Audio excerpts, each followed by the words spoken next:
Welcome to the channel. Share where you're watching from. We'd love to find out, so drop a comment below, and let's jump into the story. I still remember the feeling. It wasn't some obvious sign or a dramatic revelation, just a creeping suspicion that wouldn't go away. Something was off.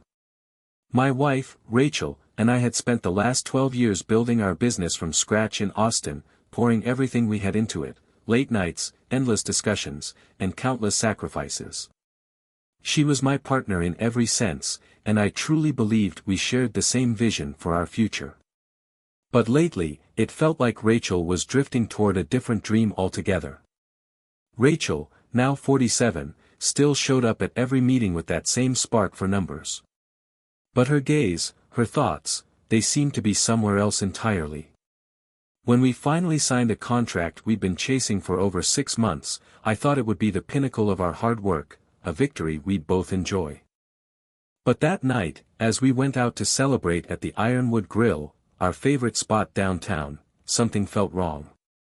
Her energy was different, like her excitement had already moved on to something else. Instead of celebrating our big win, Rachel was already talking about the next steps, international deals, high-profile clients, and opportunities that could really elevate us. "We're so close, Nathan," she'd say with a strange eagerness. "Just imagine, soon we'll be among the top players." There was a strange, almost desperate tone to her words that left a chill in the air between us. And then, we met Jack Ellis. He was one of those high-powered business types you only hear about, wealthy, confident, with that practiced smile of a man who gets his way. He was exactly the kind of person who could change everything, or so I thought back then. Jack seemed to view the world as his for the taking. And when Rachel shook his hand, I noticed something in her eyes I hadn't seen in years.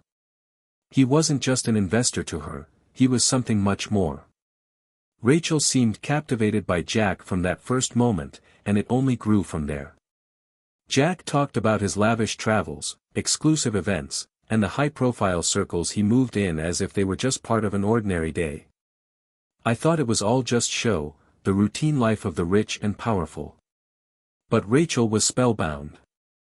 She hung on to every word, her laughter a little too eager, her gaze lingering on him a little too long. Watching them, I felt a confusing mix of jealousy and unease that I couldn't shake. One small thing stood out to me, the way she'd started twirling a strand of her hair when she spoke to him. It was something she used to do with me, back when we first met. At first, I brushed it off as just admiration or professional interest. After all, we were ambitious, and expanding was only logical. Right? But as days passed, I noticed her changing in small, painful ways, like tiny cracks forming under pressure. Rachel started staying out later, saying she had to meet with potential clients or attend evening events to discuss new strategies. Whenever I'd try to bring it up casually or mention Jack's name, she'd shut down the conversation with a tense stare. "It's just business, Nathan," she'd insist, almost defensively, as if brushing off accusations I hadn't even made. At the office, things started feeling different, too. Maria, my assistant since we started the company, noticed the shift right away.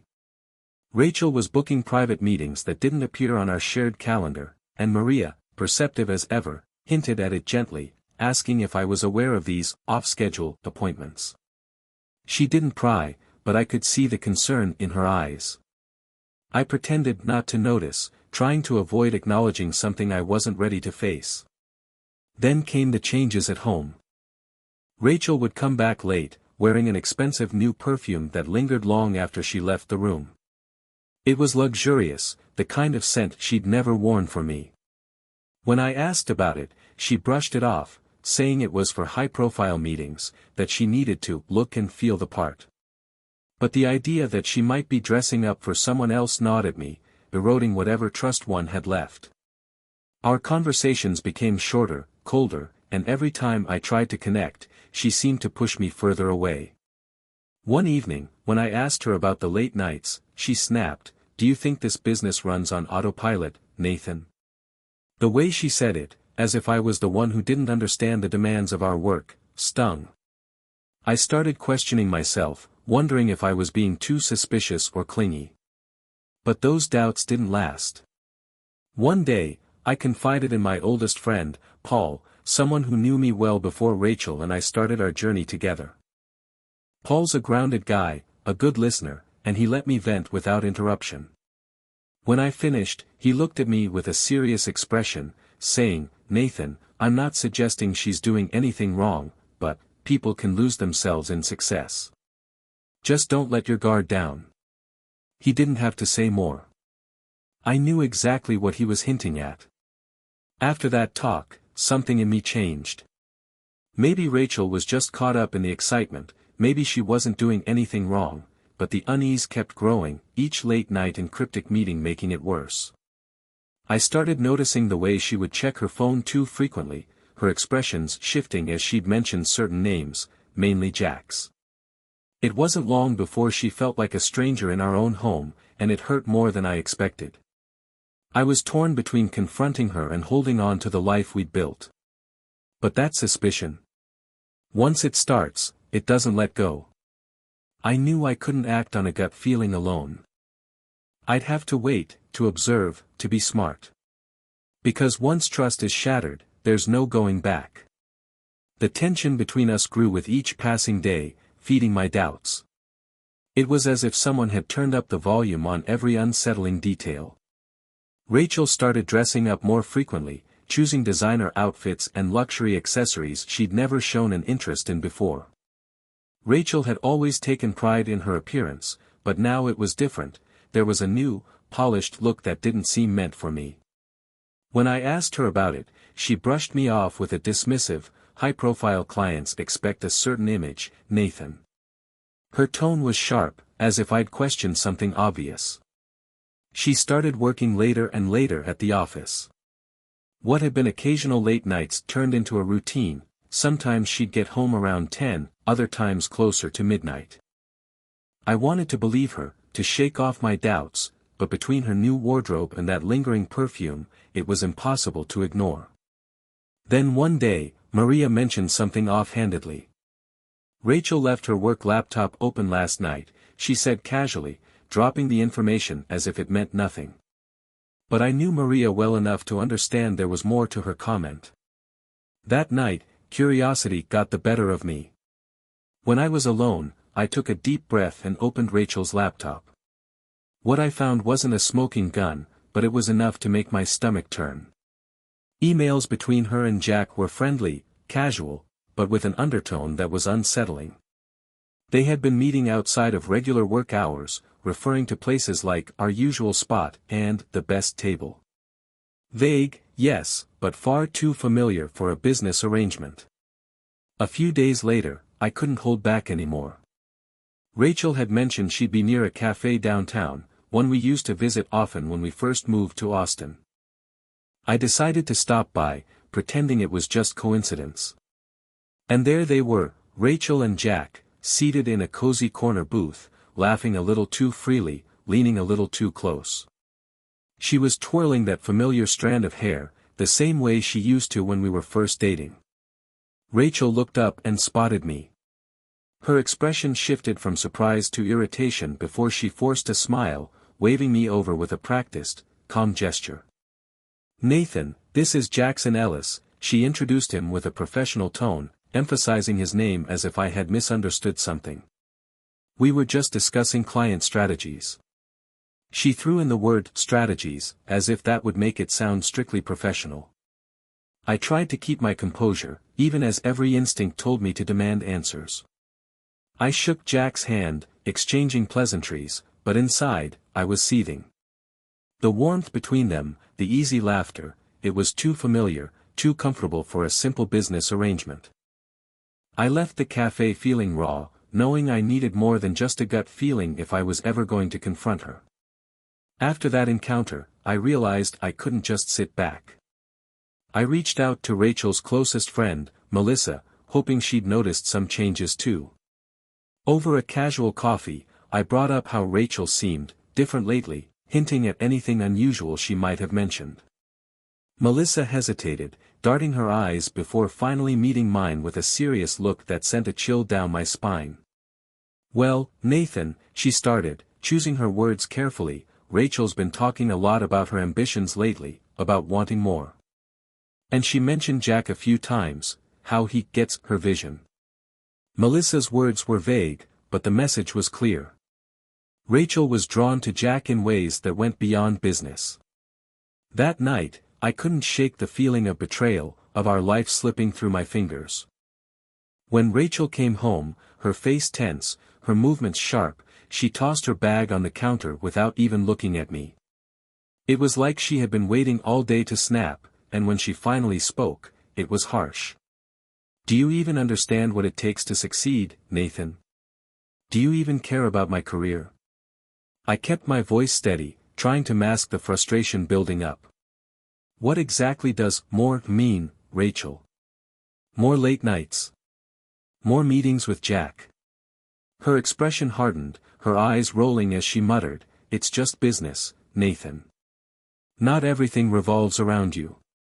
I wanted to scream, to demand honesty, but instead, I pressed gently. "Are you sure it's only business, Rachel? Because it doesn't look that way." She laughed, a bitter sound I hadn't heard before. "You really think I'm that shallow? I'm doing this for us, for our future. If you actually supported me, you'd see that."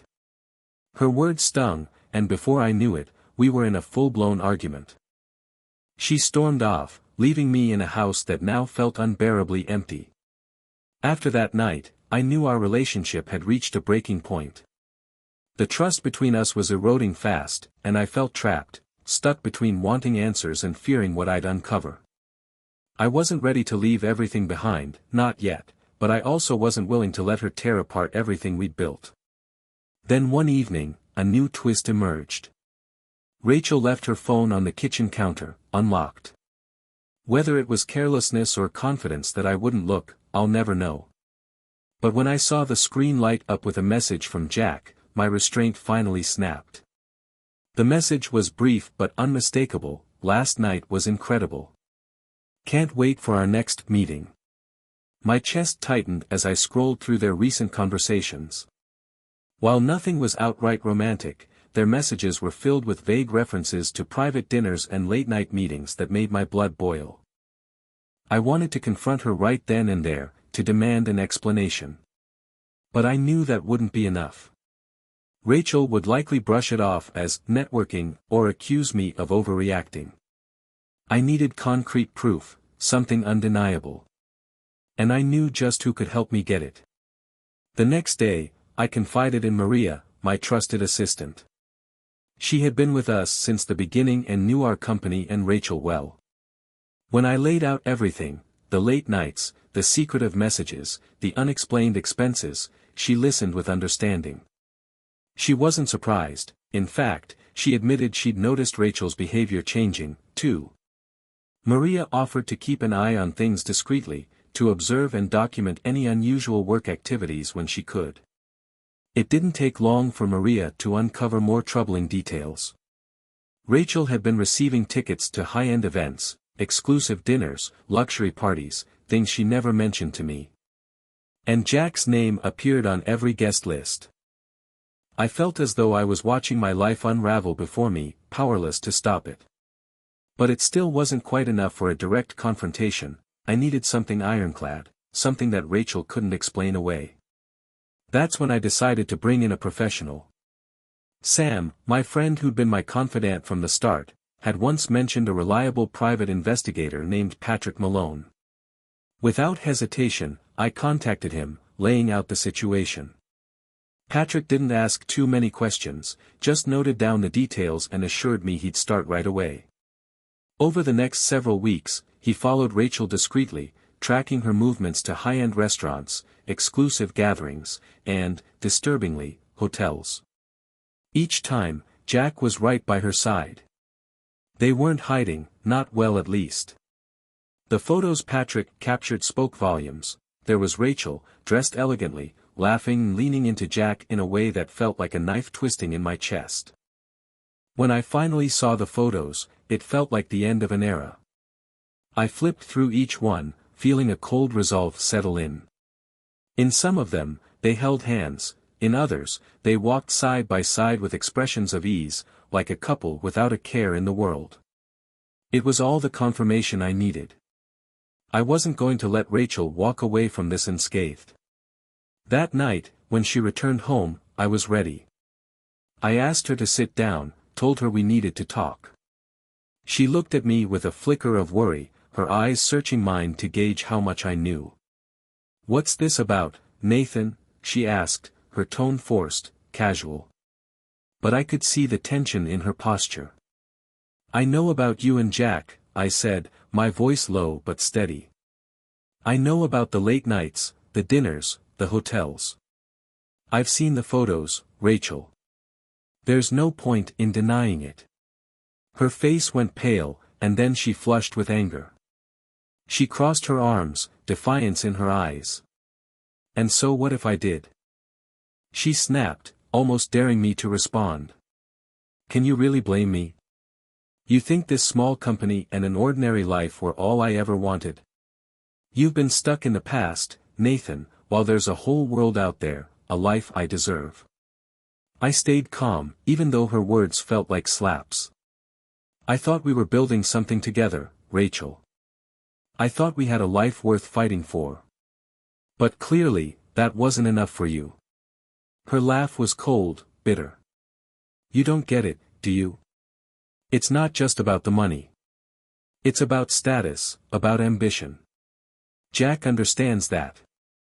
He's going places, something you'll never understand." Her words were a final blow, but instead of feeling defeated, I felt a cold determination. If this was the life she wanted, she could have it, but not at my expense. She wasn't going to take what I'd built, not without a fight. After that confrontation, I was done holding back. If Rachel wanted a life with Jack and everything that came with it, she could have it, but not at the cost of my work and dedication. The next morning, I met with Sam, laying out the entire situation in every last detail I had uncovered. He wasn't surprised, but I could see the relief in his eyes that I had finally decided to take action. Together, we started strategizing a plan to protect what was mine and ensure Rachel couldn't walk away with any part of it. Sam recommended a lawyer he trusted, Daniel Collins, known for his expertise in asset protection and corporate law. Daniel listened to my story with a calm, calculating expression. After I finished, he leaned back thoughtfully. "Nathan, if you're ready to go all the way, we can make sure Rachel can't touch a cent of your business. But it has to be done with precision, step by step." Following Daniel's advice, I began moving company assets into separate accounts under a new entity. We created a few shell corporations, gradually transferring funds to layer protections that would make it nearly impossible for Rachel to lay claim to anything. Each step was like building a fortress, each account another line of defense between me and whatever damage Rachel might try to inflict. One key move was transferring part of the company ownership to my sister, Lindsay, who had her own successful career outside of our industry and had never been particularly fond of Rachel. When I explained the situation, Lindsay didn't hesitate to take on partial ownership, knowing full well why I was doing it. Even if Rachel attempted a legal challenge, she would find herself blocked at every turn. In the midst of this, something unexpected began to shift, my relationship with Maria, my assistant. Maria had known Rachel almost as long as I had, and at one point, they had been close friends. But now, with the betrayal fully exposed, Maria saw Rachel for who she truly was. Her sympathy had evaporated, replaced by a fierce loyalty to me and the company we had built. Every time she shared some new insight into Rachel's manipulative tendencies, it was as if another layer of illusion peeled away. I realized I had been blind to so much, clinging to a version of Rachel that no longer existed. Maria and I spent more and more time together, planning, strategizing, and, eventually, leaning on each other in ways that felt new and honest.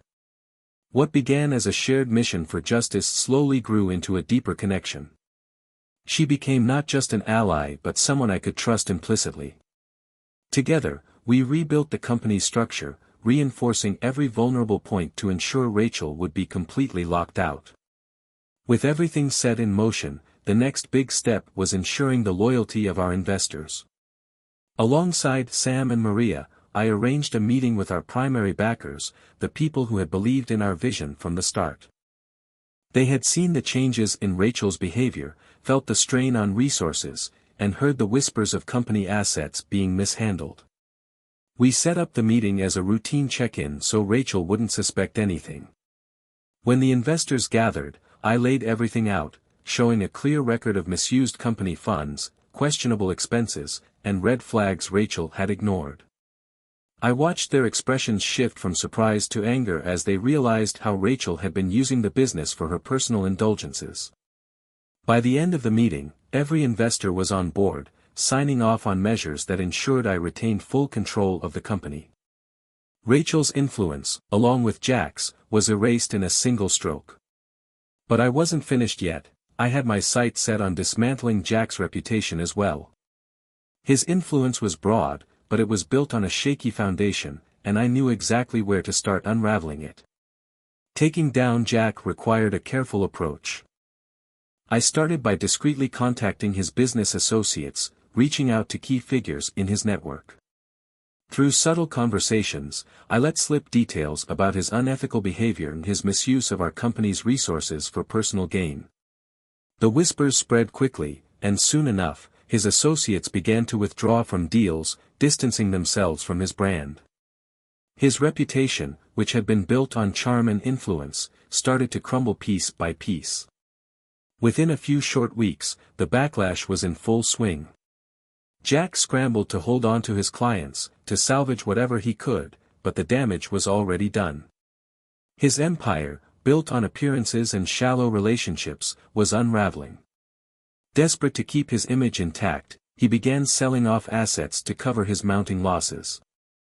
For a man who thrived on his image, watching his influence slip away was more devastating than any financial hit. Meanwhile, Rachel had no idea that her world was collapsing around her. She was still completely unaware of the measures I had taken to protect my company, of the walls that were quietly closing in on her. She didn't know that Maria, once her friend, had become my closest confidant, or that every move she made was now under scrutiny. The final act was a grand investor meeting. I meticulously planned every detail, the location, the agenda, even the catering, to make it look like a major company milestone. Rachel and Jack both arrived, expecting to unveil some new venture. They mingled with clients and partners, completely oblivious to what awaited them. Once everyone was seated, I took the stage, opening the presentation with our company's mission and values, letting my words slowly turn sharper, more pointed. Integrity, I emphasized, is a core value here. Unfortunately, it's not something everyone has upheld. I let my gaze fall on Rachel, watching her confident smile falter. Jack's demeanor shifted, too, as he exchanged a quick, nervous glance with her. I continued, in recent months, we've discovered serious breaches of trust from those who once held critical roles here. With a single click, the screen behind me displayed detailed financial statements, showing funds funneled into personal luxuries and unauthorized events. The room fell silent as the investors processed the extent of the betrayal. These expenses, I said, were not for the benefit of our company. They were used for personal indulgences by individuals who believed themselves to be untouchable. The next slide showed photos of Rachel and Jack together, at exclusive dinners, holding hands at private events, and laughing at high-end gatherings. Gasps filled the room as their secret relationship was laid bare. Rachel's face turned ashen, while Jack tried to maintain his composure, but I could see the desperation creeping into his expression as he attempted to explain. "This is all a misunderstanding," he stammered, but the room had already turned against him. Turning to Jack, I addressed him with an icy calm. "A misunderstanding? This is a betrayal of every person who trusted you. You manipulated this company for your own gain, with no regard for the people who helped build it." The final blow came with a series of messages between Rachel and Jack, projected for the room to see. The messages, laced with personal plans and mocking remarks about our life together, stripped away any illusions they might have maintained. I watched Rachel's face crumble as her private words were exposed, her reputation destroyed in front of the very people she had tried to impress. As the meeting ended, Jack stormed out without a backward glance at Rachel, abandoning her the moment things fell apart. Rachel was left standing alone, her shoulders slumped, her confidence shattered as every relationship she had relied upon turned away. Once the room cleared, I took the microphone one last time. Effective immediately, I announced, Rachel and Jack are no longer affiliated with this company. With full backing from our investors, they are permanently removed from any future involvement. Sam stood beside me, a look of quiet satisfaction on his face. We had ensured that Rachel wouldn't just lose her position, she would walk away with nothing. Every ounce of ambition she had poured into her life with Jack had been rendered meaningless in a single, decisive moment. In the weeks following the investor meeting, the fallout was swift and severe. With her reputation in ruins, Rachel had no choice but to accept my divorce terms. With Daniel's expert guidance, we ensured the split was both swift and decisive. Every asset, every account, and every piece of the company was protected. Rachel couldn't touch any of it. Left with nothing, she found herself weighed down by debts she and Jack had accumulated in their fantasy of high society living, debts she now had no means of covering. Rachel's former allies distanced themselves, unwilling to associate with the scandal that now surrounded her. Even her close friend Melissa, who once defended her, saw the full extent of her betrayal and refused further contact.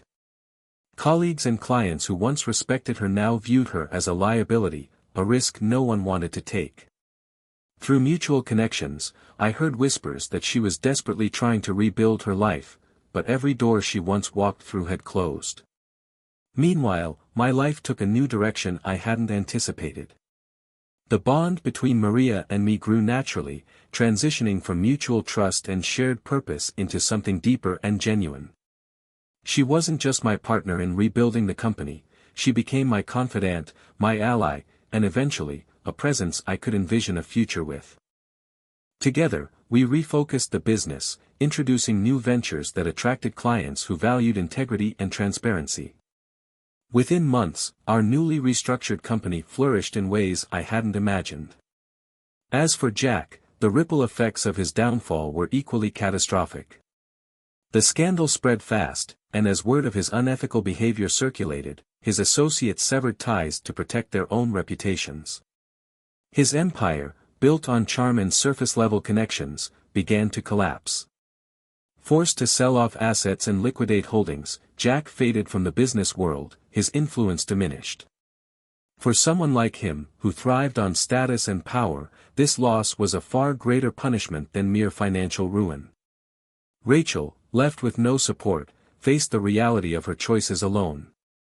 The life she had envisioned with Jack crumbled, leaving her with little more than regret and isolation. She sought work in our industry, but her name was now synonymous with betrayal and scandal. Every effort to restart her career failed, and eventually, she was forced to accept low-level jobs just to make ends meet. She had traded a life of stability and respect for a fleeting fantasy and lost it all. For me, the experience became a turning point, a hard lesson but also a new beginning. The scars from the betrayal, the heartbreak, and the deception faded over time, replaced by a stronger sense of purpose. With Maria by my side, I felt a renewed optimism and clarity about the future. The past was behind me, and each day felt like a fresh start, a chance to live without the weight of mistrust. Rachel's story, once a dream of ambition, became a cautionary tale of deception and misplaced priorities. She had sacrificed everything for an illusion, only to find herself abandoned and forgotten. Those who once admired her turned away, unwilling to risk association with someone who had let ambition overshadow loyalty. As for me, I was finally free. My relationship with Maria gave me a new perspective on love and trust. Together, we built something that felt grounded and real, without the shadows of the past. I no longer looked back, and with her beside me, I looked forward to a future that felt wide open and full of possibility.